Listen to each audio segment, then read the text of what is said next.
నేను చిన్నప్పటి నుంచి మా డాడీ యోగా చేసేవారండి. అది రీజన్ ఏంటంటే వెరీ ఎర్లీ ఏజ్ లోనే ఆయనకి షుగర్ అనేది రావడం జరిగింది. సో అప్పటి వరకు లైఫ్ స్టైల్ అనేది మెయింటైన్ చేసేవారు కాదు. బట్ వన్స్ అది ఎఫెక్ట్ అయిన తర్వాత he started looking in side himself, నాలో ఏం చేంజెస్ చేసుకోవాలని. అండ్ హీ స్టార్టెడ్ అప్పటి వరకు ఏమి చేయని మా daddy he started doing yoga. చేస్తూ అలా స్టార్ట్ చేశారు ఫస్ట్. నేను అప్పుడు థర్డ్ స్టాండర్డ్ లో ఎంత ఉన్నాను. సో నేనేంటంటే I want to spend some more time with my dad కాబట్టి I use to wake up early along with him at 4:30 and I will also come అని చెప్పి I want to actually have drives on the bike. So that's how I started joining him in yoga actually. So అలా నేను మా డాడీతో యోగాకి వెళ్ళేవాడిని. So మా daddy not only Patanjali yoga but apart from that ఆయన ఇక్కడ మంచి ఏమన్నా సరే ఆయన ట్రై చేస్తూ ఉండేవారు. So soon like he started doing సిద్ధి సమాధి యోగా, SSY అంటారు, రిషి ప్రభాకర్ జీ అని. Most of you might know. So ఆయన యుఎస్ నుంచి కంప్లీట్ గా వచ్చేసి ఇక్కడ ఆశ్రమం పెట్టి ఈ స్టార్టెడ్ ఒక కోర్స్ అనేది డిజైన్ చేసి ఆయన అందరికీ చెప్పేవారు. ఆ కోర్స్ లో డాడీ జాయిన్ అవడం, ఆయనకి బాగా నచ్చడం, అది ఆ కోర్స్ ని 3-4 టైమ్స్ చేయడం. చేసిన తర్వాత డాడీ ఈవెన్ గురూజీ ట్రైనింగ్ కి వెళ్ళి ఆ కోర్స్ ని తాను ప్రీచ్ చేయడం, స్టేట్ వైజ్ జరిగిన ప్లేసెస్ లో ఈయన గురూజీ కింద వెళ్ళి రిప్రజెంట్ చేసి కోర్స్ ని చేయించడం, ఇలా చేస్తూ ఉండేవారు. So I use to go and assist my dad there. అక్కడ కూడా నేను మా డాడీకి అసిస్టెన్స్ కోసం వెళ్ళేవాడిని. సో ఇలా అక్కడ మెడిటేషన్ ఉండేది కానీ it's only very limited time actually. అక్కడ ప్రాణాయామకి ఎక్కువ ఇంపార్టెన్స్ ఉంటుంది and meditation is little bit less అనమాట. And that's it. సో అక్కడ కొంచెం ప్రయాణం అనేది జరిగింది. somehow I mean నేను నా 10th క్లాస్ అయిపోయిన తర్వాత I started going to hostel, I started going to college in BTech to somewhere far from home. So again మీకు తెలుసు కదా, ఒకసారి ఒక యంగ్ పీపుల్ ఎలాగైతే అన్నిటికి డిస్ట్రాక్ట్ అవుతారో as a youth in college, నేను కూడా అన్నిటికీ డిస్ట్రాక్ట్ అయ్యాయి. I use to have lot of distractions and nothing. I mean yoga meditation అనేది కంప్లీట్ గా అసలు నా ఐసైట్ లో లేదనమాట. సో అలాంటి సిచ్యువేషన్ లో ఉండేవాడిని నేను. అప్పుడు ఒకసారి 2004-03లో డాడీ తిరుపతి ధ్యాన మహాయజ్ఞానికి వెళ్ళారు. అప్పటికే మా డాడీ ఒక గురూజీ స్టేట్ లో ఉన్నారు. స్టేట్ లో ఉండి ధ్యాన మహాయజ్ఞానికి తిరుపతి వెళ్ళారు. వెళ్ళినప్పుడు అది కూడా ఎవరో రెండు ఒకసారి అని చెప్తే బలవంతం చేస్తే వచ్చారు. నేను ఆల్రెడీ ఒక ఆర్గనైజేషన్ లో గురూజీ స్థాయిలో ఉన్నాను. I don't need to come to something else అని అనుకున్నా సరే వాళ్ళ ఫ్రెండ్ కొంచెం ఫోర్స్ చేసి ఒకసారి రండి, నేను చేయమంటలేదు, ఒకసారి రండి అంటే like that he came. And అక్కడ ఒక 3 days ధ్యాన మహాచక్రంలో పాల్గొన్నారు. There he when Patri sir was using his float for the meditation, and అప్పటి వరకు చిన్నప్పటి నుంచి ఎన్ని ఇయర్స్ నుంచి యోగాలో కానీ, పతంజలి యోగాలో కానీ, సిద్ధి సమాధి యోగా కానీ, మనోమయ యోగా కానీ, ఇలా ఎందులో కూడా రాని ఒక అనుభూతి అనేది ఆయన ఆ 3 days లో ఆ మెడిటేషన్ లో ఆయనకి he was able to sense energies, he was able to get visualizations, he was able to do astral travel during his meditation, and he used to see Guruji's and just in 3 days all this happened anamata. And he was like, నేను ఇన్ని years నుంచి మనం చాలా specific practice నిష్టగా చేస్తున్నాము, ఇప్పటి వరకు నాకు ఎప్పుడు ఇలాంటి ఎక్స్పీరియన్స్ రాలేదు. బట్ ఫస్ట్ టైం ఈ పత్రిజీ యొక్క మెడిటేషన్ దగ్గర ఐ వాజ్ లైక్ ఇవన్నీ అని చెప్పి ఆయన ఆ గురూజీ స్థాయి ఏదైతే ఆయన ఒక స్థాయిలో ఉన్నారో దాన్ని కంప్లీట్ గా ఆయన వదిలేసి ఈ స్టార్టెడ్ కమింగ్ ఇంటూ PSSM అనమాట. సో నేను క్వశ్చన్ చేస్తుండే అనమాట మా డాడీని, అదేంటంటే మీరు కాషాయం వేసుకుని గురూజీ లాగా చాలా గొప్పగా ఉండేవారు, ఎవరివన్ అందరూ వచ్చి మీ కాళ్ళకి మొక్కేవారు, ఇప్పుడు మీరేంటి వేరే ఇంకో వెళ్ళి కాళ్ళు మొక్కుతున్నారేంటి అని చెప్పి నేను అదేంటంటే మీకు ఇంకా పైకి వెళ్ళాలి కానీ మీరు కిందకి వచ్చారేంటి అని చెప్పి నాకు కొంచెం అనిపించేది అనమాట. సో అలా మా డాడీని క్వశ్చన్ చేస్తుండేవాడిని. మా డాడీ ఏమో లేదు, యూ డూ దిస్ మెడిటేషన్, ఈ శ్వాస మీద ధ్యాస చెయ్యి నువ్వు అనేవరకైనా నాకు అప్పుడు బీటెక్ చదువుతుండే అంత ఇంట్రెస్ట్ కలిగేది కాదు ఇలాంటి విషయాల మీద. సో నేను ఈవెన్ ఒక విధంగా అవర్షన్ కూడా వచ్చేసింది అనమాట. ఈ మెడిటేషన్ అన్నా గురూజీ అన్నా ఒక ఎవర్షన్ లో ఉండేవాడిని నేను. సో అలా డాడీ ఫస్ట్ ఇయర్ చెప్పారు, నాకు పట్టించుకోలేదు. సెకండ్ ఇయర్ చెప్పారు, పట్టించుకోవాలా. థర్డ్ ఇయర్ కూడా చెప్పారు, పట్టించుకోవాలా.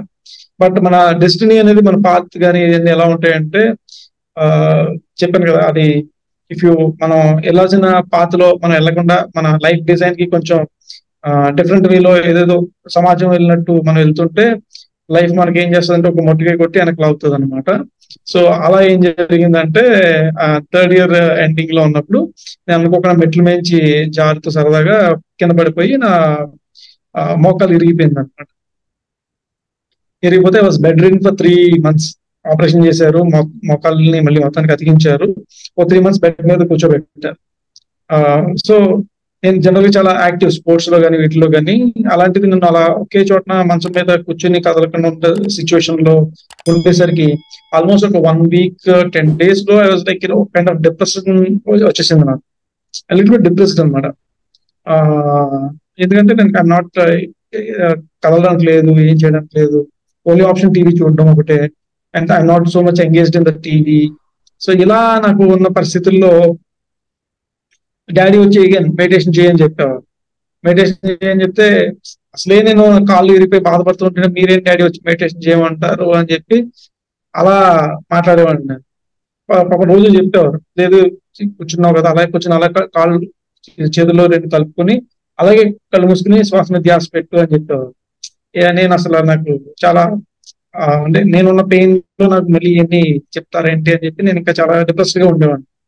సో డాడీ ఏం చేశారంటే, సార్ అప్పటికే మా డాడీ వల్ల west Godavari spiritual societies founder actually Patri sir గా పెట్టింది మా ఫాదర్ ని.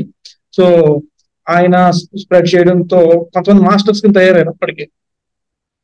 సో ఒక 4 members ని ఏం చేశారంటే డాడీ రిక్వెస్ట్ చేశారనమాట, మీరు ఎవ్రీడే 1 hour మార్నింగ్ 8 to 9 వచ్చి మా అబ్బాయి రూమ్ లో జస్ట్ అలా కూర్చొని 1 hour మెడిటేషన్ చేయించాలి, మీరు లైక్ చేయించాలి అని చెప్పి చెప్తే లైక్ వాళ్ళు రోజు మార్నింగ్ 8 కల్లా వాళ్ళ పనులన్నీ పోస్ట్పోన్ చేసుకుని 8 to 9 వచ్చి నా రూమ్ లోకి వచ్చి మెడిటేషన్ చేసేవారు. సో వాళ్ళు మెడిటేషన్ చేస్తున్నప్పుడు ఆబ్వియస్లీ నేను I can't do anything else కదా, I can't sit and watch their faces. So నేను కూడా తప్పని పరిస్థితుల్లో మెడిటేషన్ లోకి అలా వచ్చాను అనమాట. ఫస్ట్ చాలా కష్టంగా అనిపించేది నాకు. ఆ 1 hour కూడా నాకు చాలా ఇబ్బందిగా అనిపించేది. ఫిజికల్ గా కొంచెం డిస్కంఫర్ట్ ఉండొచ్చు, దానివల్ల అయ్యి ఉండొచ్చు. బట్ చాలా కష్టంగా అనిపించేది అనమాట ఆ 1 hour కూర్చోవడం కూడా, థాట్స్ లేకుండా. వీళ్ళు ఎలా కూర్చుంటున్నారు అబ్బా 1 hour అని చెప్పి నాకు అనిపించేది అనమాట. మధ్యలో కళ్ళు తెరుస్తూ ఉండేవాడిని, ఇలా చేస్తూ ఉండేవాడిని. ఒక 3-4 days, ఐ థింక్ 4-5 days అలాగే కొంచెం కష్టపడి మొత్తానికి 5th day or 6th day 1 hour కూర్చోగలిగాను. ఇంకా నేనేమనుకున్నానంటే మేబీ నేను పడుకున్నానేమో అని యాక్చువల్లీ అనుకున్నాను. But I don't know, I was in deep meditation. On 7th day or 8th day something ఈ గ్యాప్ లో ఏంటంటే first time maybe energy of the masters వాళ్ళతో కూర్చుని నేను చేయడం వల్ల తెలియదు కానీ నాకు బాడీ పైనుంచి లోపలికి ఎనర్జీ ఏదో ఫ్లో అవుతున్నట్టు అనిపించింది. చాలా ఎనర్జీ వస్తుంది లోపలికి. ఏంటి ఎనర్జీ ఎంతలా వస్తుంది, వాట్ ఈస్ దిస్ అనిపించింది ఫస్ట్ ఆఫ్ ఆల్ క్వశ్చన్. ఎందుకంటే అప్పటిదాకా నేను ఎప్పుడు ఎక్స్పీరియన్స్ చేయలేదు అలాగే. ఏదో పైనుంచి క్లియర్ గా తెలుస్తుంది, it's like something is flowing inside my body. ఏంటిది ఆల్మోస్ట్ ఫస్ట్ 1 week నుంచి లేదు, 1 week తర్వాత ఇలా అనిపించిందని వెంటనే నేను మెడిటేషన్ అవ్వగానే అక్కడ మాస్టర్స్ అడిగాను, ఇక్కడ పైనుంచి వైబ్రేషన్స్ అన్ని కిందకి వస్తున్నాయి ఇలాగా సంథింగ్, వాట్ ఈస్ ఇట్ అని చెప్పంటే, you're receiving cosmic energy when you're doing because of meditation. అంటే మరి ఫస్ట్ ఎందుకు రాలేదు నాకు అంటే, first you're thinking a lot. మీకు అంటే నువ్వు మేబీ ఒక 1 minute మెడిటేషన్ చేస్తే 4 minutes థాట్స్ లో ఉండి ఉంటావు. Now maybe you're doing 4 minutes meditation and 1 minute maybe నువ్వు మిస్ అవుతున్నావేమో. But somehow you're doing meditation, శ్వాస మీద ధ్యాస పెట్టి ఆలోచన లేకుండా ఎక్కువ టైం నువ్వు ఎప్పుడైతే ఉండగలుగుతావో అప్పుడు నీకు ఎనర్జీ అనేది స్టార్ట్ అవుతుంది రావడం అని చెప్పి వాళ్ళు చెప్పారు. ఓ ఇలాంటిది కూడా ఒకటి ఉంటుందా అని నాకు కష్టం. అంటే because it's complete logical brain, because we're studying engineering, we're studying technology. ఇలాంటివన్నీ చెప్తే జనరల్ గా మనకి ముందు ఎవరైనా నాకు విషయం చెప్తే కాస్మిక్ ఎనర్జీ వస్తుంది అంటే నాకు నమ్మబుద్ధి అవ్వదు, because I'm technical guy and practical guy as a student. But ఎప్పుడైతే నేను ఎక్స్పీరియన్స్ చేశానో దెన్ ఐ స్టార్టెడ్, నాకు నా లాజిక్ అంతా కూడా నెమ్మది పక్కకి వెళ్ళింది.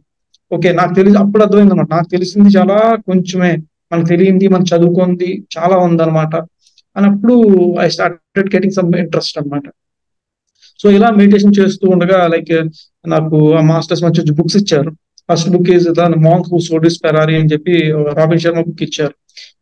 అది చదివిన తర్వాత they gave me Ramtha book and they gave me many many many life many masters book ఇచ్చారు. అండ్ దే గేవ్ మీ ఉపయోగి ఆత్మకథ బుక్ ఇచ్చారు. అలా బుక్స్ ఇస్తుంటే నేను అప్పుడు ఆ 3 months నెక్స్ట్ 2.5 months కూడా నా షెడ్యూల్ ఎలా ఉండేదంటే బుక్ చదవడం ఒక హాఫ్ అన్ అవర్ 1 hour తర్వాత I use to get exhausted. అది బుక్ లో ఉన్న ఎనర్జీ వల్ల మరి ఏంటో తెలియదు కానీ మళ్ళీ అలా meditation half an hour 45 minutes meditation లోకి వెళ్ళిపోయేవాడిని. మళ్ళీ మెడిటేషన్ నుంచి వచ్చి బుక్ చదువుకునేవాడిని, మళ్ళీ మెడిటేషన్ చేసుకునేవాడిని. లిటరల్లీ 2 months కూడా this is only my schedule. పొద్దున్న లేచిన నుంచి రాత్రి పడుకునే వరకు కూడా బుక్ చదవడం మెడిటేషన్ చేసుకోవడం, బుక్ చదవడం మెడిటేషన్ చేసుకోవడం అంతే. ఎందుకంటే అఫ్ కోర్స్ నేను కదలేను, అలాగే ఉండాలి కాబట్టి అదే పని చదవడం ఎనర్జీ అయిపోయేది, మళ్ళీ మెడిటేషన్ చేసుకునేవాడిని, ఆ ఎనర్జీ ఫ్లో తెలిసేది. అలా యూస్ టు ఈ 2 months లో అవన్నీ చదువుతుంటే నాకు ఎనర్జీ ఫ్లో అవడం, నాకు ఎనర్జీ అంతా ఫ్లో అయ్యి కరెక్ట్ గా నాకు ఎక్కడైతే ఆపరేషన్ జరిగిందో అక్కడ వరకు వెళ్ళి అక్కడ ఏదో కొంచెం హీలింగ్ జరుగుతున్న ఫీలింగ్ నాకు రావడం, ఇలా మంచి మంచి ఎక్స్పీరియన్సెస్ వచ్చాయి అనమాట. సో 2 months లో I was able to, generally doctor ఏంటంటే 3 months వరకు నడవకూడదు అన్నారు, బట్ 2 months లో I was able to get down from the bed and I started with the help of someone కొంచెం కొంచెం నడవడం కూడా స్టార్ట్ చేశాను. సో అప్పుడు పత్రిజీ ఆకివీడు వచ్చారనమాట మా ఊరు. Basically I'm from Akividu. అక్కడ వేరే డాక్టర్ గారు ఉంటారు. సో డాక్టర్ గారు ఇంట్లో ఉన్నారు. సో మా డాడీ ఏమన్నారంటే మనం వెళ్దామా, తీసుకెళ్తాను నేను అంటే నేను వస్తానని చెప్పాను. తీసుకెళ్తే పత్రిజీ బెడ్ మీద అలా పడుకుని ఉన్నారు. ఎవరో ఇద్దరు కాళ్ళు నొక్కుతున్నారు, ఈయన ఎవరు ఇలా కాళ్ళు నొక్కించుకుంటున్నాడు ఏంటి అని చెప్పి జస్ట్ అలా అనుకున్నాను. నేను అనుకుని వెళ్ళాను. దగ్గరికి వెళ్ళిన తర్వాత మా డాడీ ఇలా చేపట్టుకుని నడిపించుకుని తీసుకెళ్లి సార్ దగ్గరికి వెళ్ళి మా అబ్బాయి అండి ఇలా చిన్న యాక్సిడెంట్ అయింది అంటే ఆహా అని చెప్పి ఇలా కళ్ళలోంచి ఇలా జస్ట్ నా ఐస్ లోంచి ఆయన ఐస్ లోంచి అలా చూశారు. చూసి షేక్ హ్యాండ్ ఇచ్చారు. ఎప్పుడైతే షేక్ హ్యాండ్ ఇచ్చారో నాకు సంథింగ్ ఆయన హ్యాండ్ లోంచి నా హ్యాండ్ లోకి ఎలక్ట్రిక్ పల్స్, తక్కువ వోల్టేజ్ లో ఒక పల్స్ మనకి చిన్న షాక్ కొడితే బ్యాటరీ లాంటిది ఏమైనా షాక్ కొడితే ఎలా అనిపిస్తుందో లైక్ దట్ ఆయన హ్యాండ్ పట్టుకున్న ఒక సమ్వేర్ అరౌండ్ ఒక 30 seconds కంప్లీట్ గా నా బాడీలోకి ఏదో energy from his hand to my hand in to my body అనమాట విపరీతంగా ఫ్లో అయిపోయింది అనమాట. క్లియర్ గా నాకు అనిపిస్తుంది ఏంటి ఏదో వస్తుంది ఆయన హ్యాండ్ నుంచి నాకు అని. మా డాడీ ఎవరైతే నన్ను హ్యాండ్ హోల్డ్ చేశారో మా డాడీ క్షణంగా షాక్ కొట్టినట్టు ఆయన చెయ్యి వదిలేశారు. సో సమ్హౌ ఆయన like he gave me that boost like energy కానీ he gave it to me. So that I was really maybe blessed because of that. So అక్కడి నుంచి కూడా మెడిటేషన్ ఇంటెన్సిఫై అయింది. I was to go deep into meditation. ఇంకా active గా ఉండేవాడిని అప్పటి నుంచి. ఎందుకంటే నా లాజిక్ అంతా క్లియర్ గా పోయిందంటే ఒక బాడీ నుంచి ఇంకో బాడీకి without any you know force or you know acceleration energy అనేది ట్రాన్స్ఫర్ అవుతుంది, చేయొచ్చు, and which is not in physics అనేది నాకు అర్థమైంది. సో అంటే నాకు తెలిసింది చాలా తక్కువ. నాకు తెలియంది మెటాఫిజిక్స్ అనేది ఒకటి ఉంటుంది, అది బియాండ్ ఫిజిక్స్ ఉంటుంది, మన సైంటిస్టులకి అందుంది ఎనర్జీ అది అనే విషయం నాకు తర్వాత అర్థమైంది అనమాట. So that is how my అక్కడి నుంచి నా మెడిటేషన్ అనేది అలా ట్రావెల్ అవుతూ ఉండేది. నేను ఆయన ఎనర్జీ ఇచ్చిన అంతకుముందు నేను అనుకునేవాడిని నేను నైట్ అంతా వెళ్ళి పిరమిడ్ లో ఎలోన్ గా మెడిటేషన్ చేయాలి ఒక్కడనే అని. అప్పుడు మా ఊర్లో ఒకటే ఉండేది చిన్న పిరమిడ్ అనుకునేవాడిని. బట్ సమ్హౌ నాకు అంత ధైర్యం సరిపోయేది కాదు, అంత ఐఎమ్ నాట్ చేయలే ఎలా అనుకున్నాను కానీ వెళ్ళేవాడిని కాదు. బట్ ఎప్పుడైతే ఈ సీక్వెన్స్ అయ్యిందో like I use to go in the evening after 8 or like dinner చేసి వెళ్ళి తెల్లవారుజాము వరకు మెడిటేషన్ చేసుకుంటూ అదే పిరమిడ్ లో అలాగే కూర్చుని ఒక్కడనే ఒంటరిగా ఎవరు లేని ప్లేస్ లో. అంటే లైక్ యాక్చువల్లీ కొన్ని భయాలు ఉంటాయి ఏమంటే నాకైతే ఉండేది. అర్ధరాత్రి బయటకు వెళ్ళి టాయిలెట్ పోసుకోవాలన్నా ఒక భయం అనేది ఏదో తెలియని భయం, ఒక ఏదో తెలియని భయం అనేది ఉండేది చిన్నప్పటి నుంచి కలిగిన ట్రామాస్ వల్ల. అది అనేది కొంతమందికి ఉంటుంది. సో అది నాకు ఉండేది. నేను ఆ భయాన్ని యాక్చువల్లీ జయించడం కోసం అలా వెళ్ళాను. యాక్చువల్లీ ఆ తెల్లవారుజామున 2 o'clock 3 o'clock నేను మెడిటేషన్ బయటకు వస్తే అంత చీకట్లో జనరల్ గా చాలా భయం అయితే ఉండేది. అలాంటిది ఎప్పుడైతే ఈ మెడిటేషన్ చేశానో ఆ భయం అనేది నాకు పోయింది. I was able to face my fears very easily. So that is one transformation. మన ఫియర్స్ ఏదైతే అందరికీ ఉంటాయి, ఏదో ఒక ఫియర్, ఒక వన్ ఆర్ ద అదర్. నాకు అర్థమైంది ఏంటంటే this meditation and this energy like మన ఫియర్స్ ని మనం ఈజీగా ఛాలెంజ్ చేయగలిగే స్థాయిలో మనం తీసుకెళ్తుంది ఈ మెడిటేషన్ అనేది. That is what I understood. Once ఇది అయింది, అగైన్ ఐ బ్యాక్ టు కాలేజ్కి వెళ్ళిన తర్వాత I got in to campus interviews, I got selected. But somehow I mean ఎప్పుడైతే మనకి మెడిటేషన్ మనం బాగా చేస్తామో దేర్ ఇస్ సమ్ మన వే ఆఫ్ థింకింగ్ కానీ మన వే ఆఫ్ టేకింగ్ డెసిషన్స్ కానీ మారుతాయి. సో అంతకుముందు లాజికల్ గా ఆలోచిస్తాం, ఓకే క్యాంపస్ ఇంటర్వ్యూలో జాబ్ వచ్చిందంటే, ఆ రోజుల్లో 2008 రెసిషన్ టైంలో జాబ్ వచ్చిందంటే ఇట్స్ రియల్లీ గ్రేట్ అనమాట. అంటే అంత గ్రేట్ ఆపర్చునిటీ అనమాట, ఎవరు వదులుకోరు. బట్ అది అందరికీ తెలుసు. నేను కూడా అంత ముందు వరకు నాకు జాబ్ వస్తే గ్రేట్ చాలు అనుకునేవాడిని. అలాంటిది మంచి కంపెనీలో క్యాంపస్ ప్లేస్మెంట్ వచ్చిన తర్వాత కూడా ఈ మెడిటేషన్ నుంచి వచ్చిన తర్వాత నేను ఆ జాబ్ తీసుకోలేదు నేను. Because I felt like my life should not be something where I sit in front of a computer and morning to evening computer కింద కూర్చుని ఒక రోబోట్ లాగా వర్క్ చేసే లైఫ్ డిజైన్ నాది కాదని ఒక క్లారిటీ అనేది నాకు అప్పటికి వచ్చింది. నాకు ఈ మెడిటేషన్ లో రాకపోయి ఉంటే ఖచ్చితంగా నేను ఆ సాఫ్ట్వేర్ జాబ్ లో మంచి శాలరీ ఎర్న్ చేసుకుంటూ హ్యాపీగా ఉండేవాడినేమో ఫిజికల్ గా. బట్ ఎప్పుడైతే ఆ క్లారిటీ మార్నింగ్ ఈవినింగ్ కూర్చుని సిస్టమ్ కూర్చుని వర్క్ చేసే life design is not mind అని మంచి ఆపర్చునిటీని కూడా నేను లెఫ్ట్ ఇట్, వదిలేసి ఆల్మోస్ట్ లైక్ ఒక 2 years టైం నేను కంప్లీట్ గా స్కూల్స్ కాలేజెస్ కి వెళ్ళి మెడిటేషన్ చెప్పడం ఫ్రీగానే. గవర్నమెంట్ స్కూల్స్ కి అక్కడ మా ఏరియాలో అన్ని almost east and west and Krishna district లో గవర్నమెంట్ స్కూల్స్ కి వెళ్ళేవాడిని ఎక్కువగా. నేను జస్ట్ వెళ్ళి ఇలా మెడిటేషన్ గురించి మోటివేషన్ చెప్తాను ఒక 1/2 hour అంటే ఎవరైనా టైం ఇచ్చేవారు, అందరూ ఇచ్చేవారు. సో అలా క్లాసెస్ కి వెళ్ళి మెడిటేషన్ చెప్పడం ఒక ఆల్మోస్ట్ 1 year అంతా దానికే నేను డెడికేట్ చేశాను కంప్లీట్. అలాగే 2009 లో ఐ కేమ్ టు హైదరాబాద్. అప్పుడు పైమా మెంబర్స్ కొంతమంది ఉండేవారు. సో వాళ్ళందరితో కలిసి I use to go to different schools. Osmania యూనివర్సిటీలో 40 days 1S మెడిటేషన్ క్లాసెస్ పెట్టాము. ఎర్లీ మార్నింగ్ 6 to 8 o'clock పెట్టాము. సో అలా అగైన్ కార్పొరేట్స్ లో విప్రో కంపెనీలో, మైక్రోసాఫ్ట్ కంపెనీలో we used to deliver lectures on meditation. So అంటే మనకు తెలియకుండా ఒక కార్పొరేట్ లో use to go and I mean ఎక్కడైనా కాలేజెస్ శ్రీ చైతన్య, నారాయణ వెళ్ళి చెప్తూ ఉండేవాళ్ళు. వెళ్ళి అంటే అప్పుడు జనరల్ గా మనకి కాలేజ్ లో వెళ్ళి పిల్లల్ని మనం ఒక 10 minutes మనం వాళ్ళని కంట్రోల్ చేయాలంటే ఇట్స్ వెరీ డిఫికల్ట్ జనరల్ గా. బట్ అప్పుడు ఉన్న ఎనర్జీలో అది అది అసలు పెద్ద విషయం అనిపించలేదు. చాలా ఫ్రీగా వెళ్ళి అంతమందిని నేను కంట్రోల్ చేసి, కంట్రోల్ చేయకుండానే ఒక 45 minutes క్లాస్ తీసుకుంటే అందరూ కూడా సైలెంట్ గా వినేలాగా క్లాస్ చెప్పగలిగేవాడిని నేను. అలా చెప్పుకుంటూ almost like 2008 and 2009 these 2 years I used to spend a lot of time in ఇది చేస్తూ ఉండేవాడిని అన్నమాట. So that is how I became into as a meditation trainer కానీ కోచ్ కానీ.